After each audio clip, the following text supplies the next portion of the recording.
मंजिलें उन्हीं को मिलती है जिनके सपने में जान होती है। पंखों से कुछ नहीं होती है, हौसलों से उड़ान होती है। हेलो दोस्तों, आपका स्वागत है आपके YouTube channel Gurukul study hub में। इस वीडियो में आज आपको हिंदी व्याकरण, सरल हिंदी व्याकरण बताने चल रहा हूँ। इस वीडियो पर शुरू से अंत तक बने रहें। आपको इस वीडियो में क्रिया, क्रिया का भेद तथा काल और काल का भेद पूरा बताने वाले हैं, इसलिए शुरू से अंत तक बने रहे और पूरा वीडियो का मज़ा ले। चलिए दोस्तों, तो आगे बताते हैं क्रिया, वर्ब क्या होता है। चलिए देखते हैं दोस्तों। इंग्लिश में आपने वर्ब पढ़ा है और हिंदी में क्रिया। क्रिया किसे कहते हैं? सबसे पहले देखिए, क्रिया जिससे किसी काम के होने का बोध हो उसे क्रिया कहते हैं। दोस्तों, जिससे किसी काम के होने का बोध हो उसे क्रिया कहते हैं। जैसे एग्जाम्पल हम समझेंगे दोस्तों, होना था सो हो गया, होना था सो हो गया। देखते हैं दोस्तों, यहाँ पे होना था सो हो गया। नेक्स्ट एग्जाम्पल हम आपको और बताते हैं, चलना, दौड़ना, खाना, पीना, ये सब क्या है? क्रिया है। दोस्तों, ये सब क्या है? ETC, ये सब क्रिया है। जैसे हम शॉर्टकट में बोलते हैं, जिस हिंदी क्रिया के अंत में ना लगा हो उसे क्रिया कहते हैं। देखिए दोस्तों, तो क्रिया जो है मूल रूप धातु से बनती है। क्रिया का जो मूल रूप है वह धातु से बनती है। जैसे चल धातु होता है, इसमें ना जोड़ दिए, चलना, चलना। जैसे ऊपर वाला एग्जाम्पल देखते हैं, होना था सो हो गया। होना, जैसे हो हमारा मूल धातु है, इसमें ना जोड़ देने से होना बन जाता है दोस्तों। इसलिए कहते हैं क्रिया जो है मूल रूप, क्रिया का जो मूल रूप होता है वह धातु से बनता है। चलिए दोस्तों, आगे देखते हैं क्रिया के भेद। क्रिया के भेद यानी टाइप्स ऑफ वर्ब। यहाँ देखेंगे हम टाइप्स ऑफ वर्ब यानी क्रिया के प्रकार, क्रिया के भेद। चलिए दोस्तों, आगे देखते हैं क्रिया के भेद। तो क्रिया जो है मूल रूप से दो प्रकार की होती है। क्रिया जो है मूल रूप से कितने प्रकार की होती है दोस्तों? दो प्रकार की होती है। देखते हैं यहाँ पे दोस्तों, एक नंबर में सकर्मक क्रिया, सकर्मक क्रिया, सकर्मक क्रिया। दो नंबर में होता है अकर्मक क्रिया। दोस्तों, एक एक करके हम बताते हैं। पहले सकर्मक क्रिया के बारे में बताएंगे, उसके बाद अकर्मक क्रिया के बारे में बताएंगे। दोनों क्रिया को एक्सप्लेन करेंगे। देखते हैं दोस्तों, अभी बताए हैं मूल रूप से क्रिया दो प्रकार की होती है। क्रिया दो प्रकार की होती है, एक में सकर्मक क्रिया, दो में अकर्मक क्रिया। तो सकर्मक क्रिया देखते हैं दोस्तों। सकर्मक क्रिया क्या होता है दोस्तों, ध्यान से देखेंगे।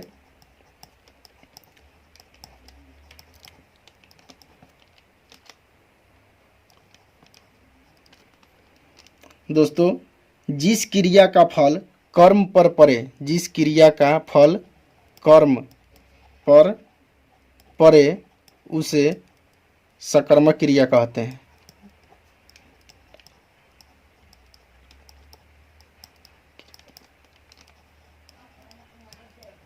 देखते हैं दोस्तों, जिस क्रिया का फल कर्म पर पड़े उसे सकर्मक क्रिया कहते हैं। जैसे हरी आम खाता है, हरी आम खाता है। देखिए दोस्तों, यहाँ पर हरी आम खाता है, तो आम खाने का काम कौन कर रहा है? कर्म इसमें कौन किया? हरी जो है कर्म कर रहा है, यह करता है।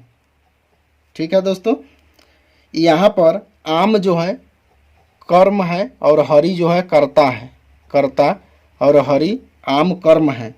आम जो है कर्म है, यानी आम फल है, फल खा रहा है, तो फल यहाँ पे कर्म हो जाएगा और खाना जो है क्रिया हो जाएगा।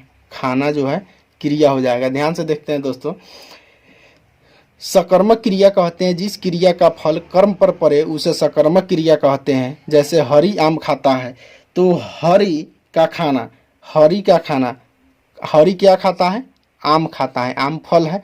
तो आम खा रहा है इसलिए आम कर्म है, आम को खा रहा है, इसमें कर्म प्रधान है। और हरि करता है, खाने वाला है। और क्या खाया जाता है? तो आम खाया जाता है। तो खाना जो है क्रिया हो जाएगा, यहाँ पे खाता है। खा, खा धातु से बना हुआ, इसमें ना लग जाएगा, खाना हो जाएगा। इसी तरह प्रश्न करने पर अगर पूछता है कि हरि क्या खाता है, तो उत्तर मिलेगा वह आम खाता है। तो खाना क्रिया सकर्मक है, खाना क्रिया सकर्मक क्रिया है यहाँ खाना। क्योंकि यहाँ क्वेश्चन बन सकता है कि हरि क्या खाता है, तो वह उत्तर मिलेगा हरि आम खाता है। इसलिए खाना जो है सकर्मक क्रिया हो जाएगा। खाना कौन सा क्रिया हो जाएगा? सकर्मक क्रिया हो जाएगा। क्योंकि कर्म का फल जो है कर्म आम पर पड़ता है, पड़ रहा है। ठीक है दोस्तों, चलिए अब 2 नंबर देखेंगे। 2 नंबर देखेंगे अकर्मक क्रिया। अकर्मक क्रिया, अकर्मक क्रिया। देखिए दोस्तों, अकर्मक क्रिया क्या होता है? जैसे सकर्मक में जिस क्रिया का फल कर्म पर पड़े उसे सकर्मक क्रिया कहते हैं। तो अकर्मक क्रिया जिस क्रिया का फल कर्ता पर पड़े। देखिए दोस्तों, जिस क्रिया का फल, जिस क्रिया का फल कर्ता पर पड़े उसे अकर्मक क्रिया कहते हैं। दोस्तों, अकर्मक क्रिया कहते हैं, अकर्मक क्रिया कहते हैं। ध्यान से देखिएगा, अकर्मक क्रिया कहते हैं। जैसे बालक सोता है, बालक सोता है। देखिए ध्यान से दोस्तों, बालक सोता है। तो यहाँ पर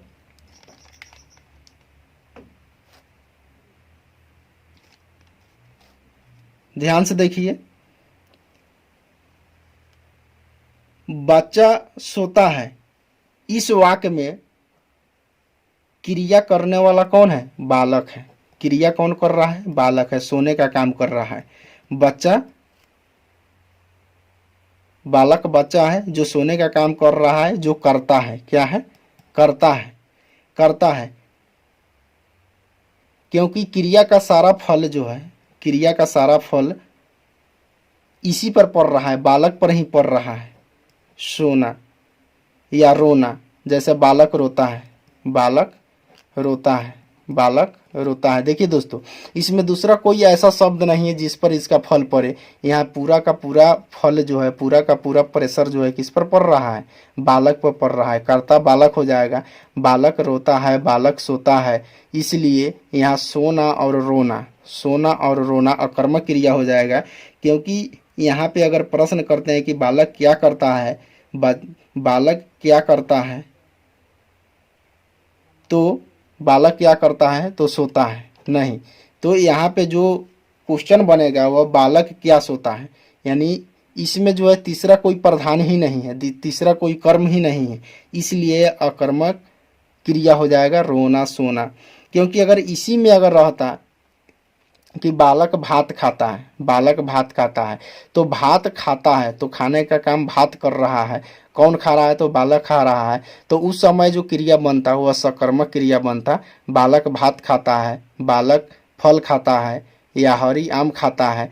तो उसमें तीसरा कर्म आ रहा है। कर्म जब आ जाएगा वाक्य में, वाक्य में जब कर्म आ जाएगा तो वह हो जाएगा सकर्मक क्रिया। अगर कर्म नहीं रहेगा, वाक्य में कर्म नहीं रहेगा, तो वह हो जाएगा अकर्मक क्रिया। जैसे बालक सोता है तो इसमें कर्म नहीं है, इसलिए यह अकर्मक क्रिया हो जाएगा।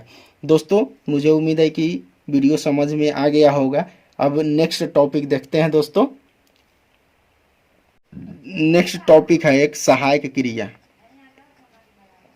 सहायक क्रिया, चलिए दोस्तों देखते हैं सहायक क्रिया क्या होता है। तो सहायक क्रिया हम इसमें बताने चल रहे हैं आपको हेल्पिंग वर्ब, जो इंग्लिश में आप पढ़े होंगे हेल्पिंग वर्ब। ठीक है दोस्तों, जैसे देखिए मुख्य क्रिया के अर्थ को स्पष्ट करने में जो क्रियाएं सहायक होती है। देखिए दोस्तों, मुख्य क्रिया के अर्थ, मुख्य क्रिया के अर्थ को स्पष्ट करने में जो क्रियाएं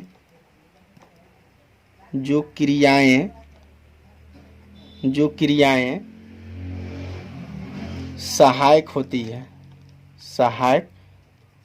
है, जो क्रियाएं सहायक होती है, जो क्रियाएं सहायक होती है, सहायक क्रिया कहलाता है, सहायक क्रिया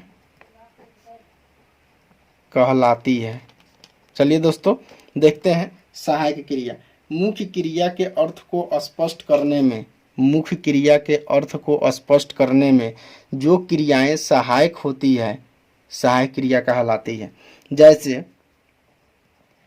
जैसे वह खाता है,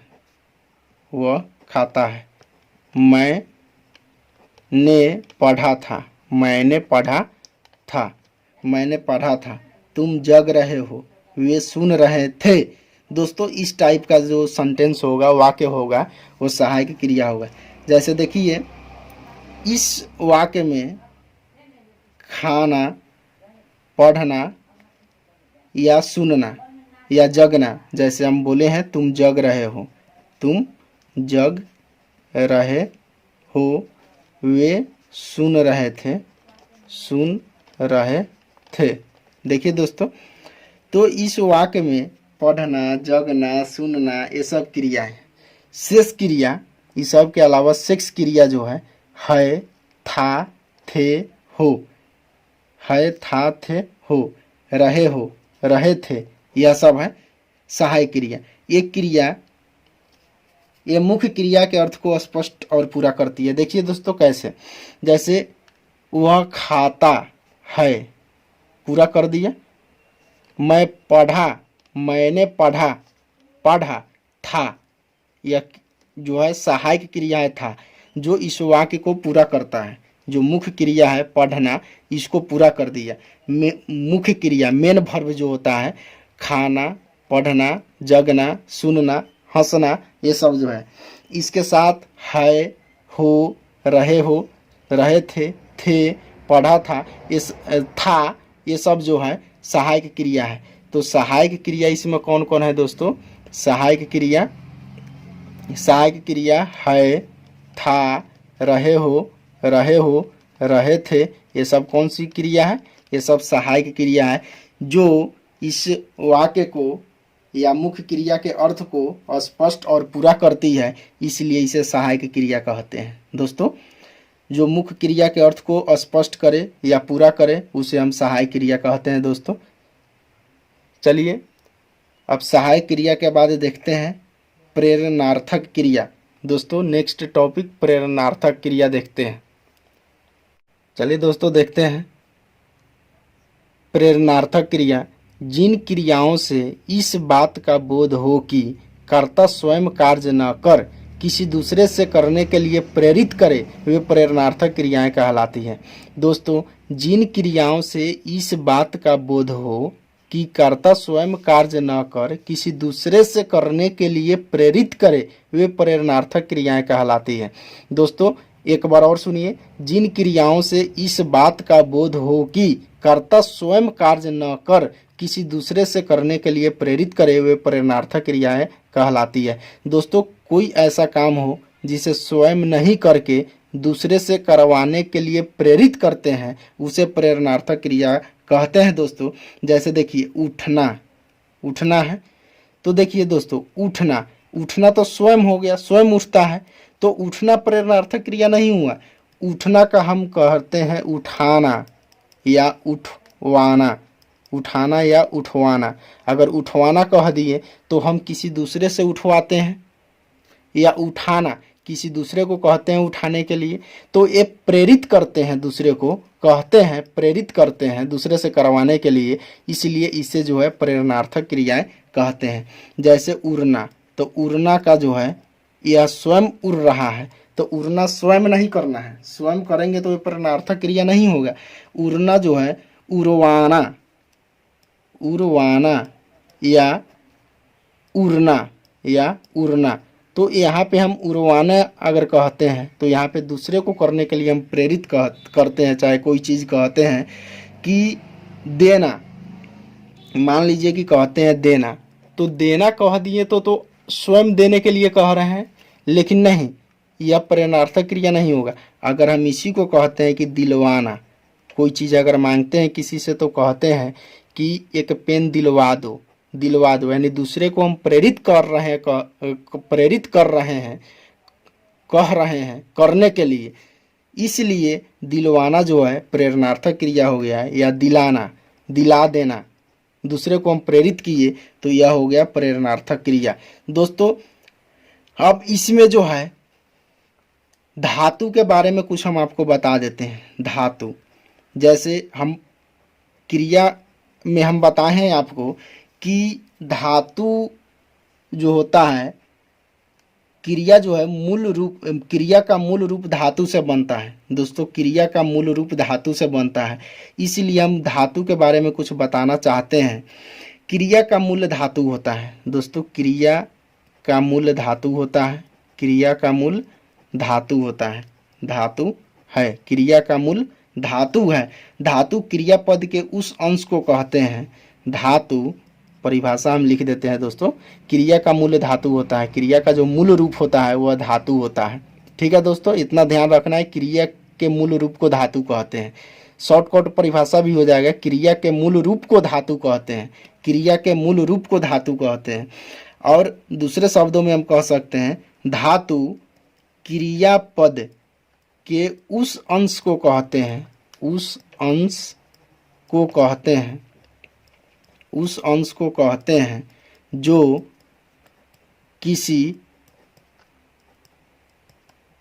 क्रिया के प्रायः सभी, किसी क्रिया के प्रायः सभी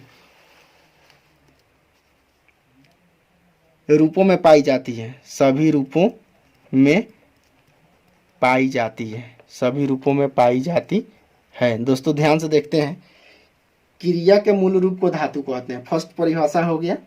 दूसरे शब्दों में हम कह सकते हैं धातु क्रियापद के उस अंश को कहते हैं जो किसी क्रिया के प्रायः सभी रूपों में पाई जाती है, क्रिया के प्रायः सभी रूपों में पाई जाती है। जैसे देखिए चल, यहाँ चल जो है धातु है, क्या है, धातु है। चल क्या है, धातु है। तो चल धातु से हम कुछ रूप बनाते हैं, चला, चली, चलूं, चलूं, इस तरह से चलूंगा, चलेगी, चलेंगे, चलाएंगे इत्यादि, ये सब चल धातु में, चल धातु में आ, ई, उ, ओ आदि लगा करके विभिन्न रूप हम बना देते हैं। चल धातु में आ, ई, उ, ए लगा करके जो है बहुत सारा रूप हम बना देते हैं। इसी तरह से देख धातु में भी बना देते हैं। देख धातु, देख धातु है तो देख धातु में हम बनाते हैं देखा, आ लगा दिए देखा, देखा, उसके बाद ए लगा दिए देखेंगे, देखेंगे ए, उसके बाद ए देखते, देखते ए लगा दिए। ये सब जो है ईटीसी इत्यादि, ये सब जो है धातु, देख धातु में जो है आ, ई, ए, ये सब लगा करके जो है हम विभिन्न रूप में बदल देते हैं, विभिन्न रूप में बदल देते हैं। हिंदी में दोस्तों, हिंदी में क्रिया का सामान्य रूप मूल धातु में ना जोड़कर बनाया जाता है। हिंदी में क्रिया का सामान्य रूप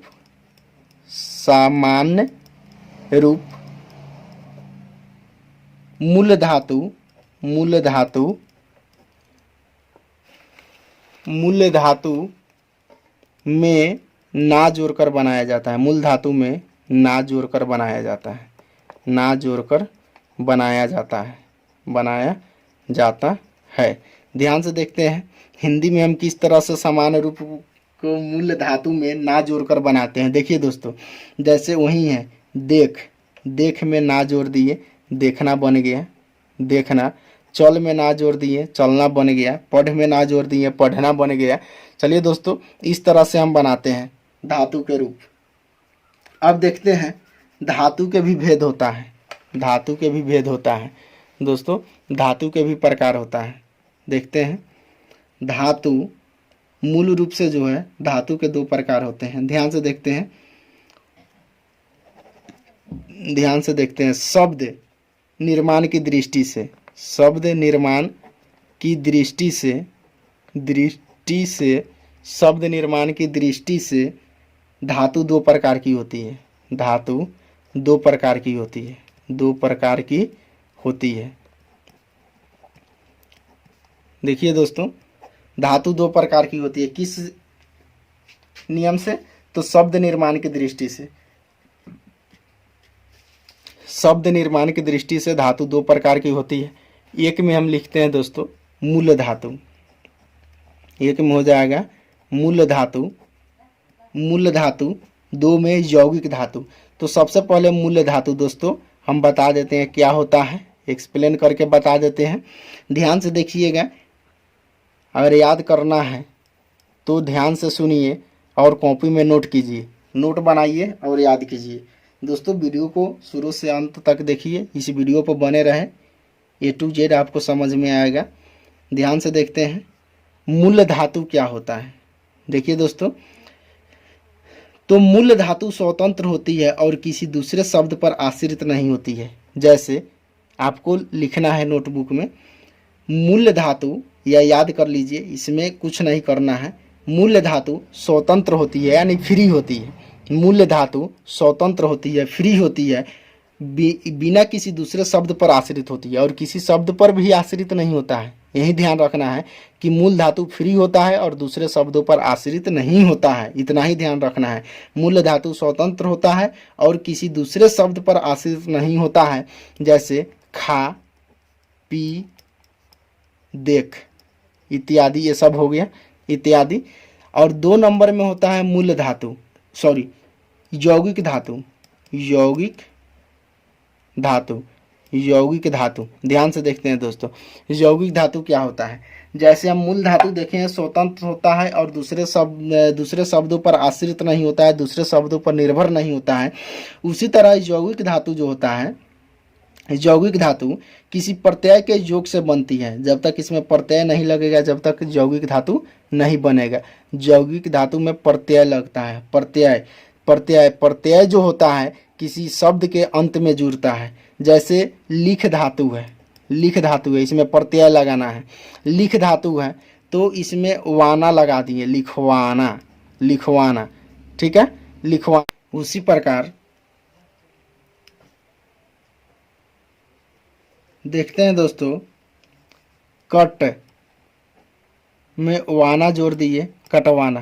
तो ये देखिए जो दोस्तों, यहाँ वाना, लिख में वाना प्रत्यय जोड़ रहे हैं, प्रत्यय, और कट में वाना जोड़ दिए, वाना प्रत्यय, कटवाना हो गया। तो कटवाना जब हम प्रत्यय लगा देते हैं तो यह यौगिक धातु बन जाता है।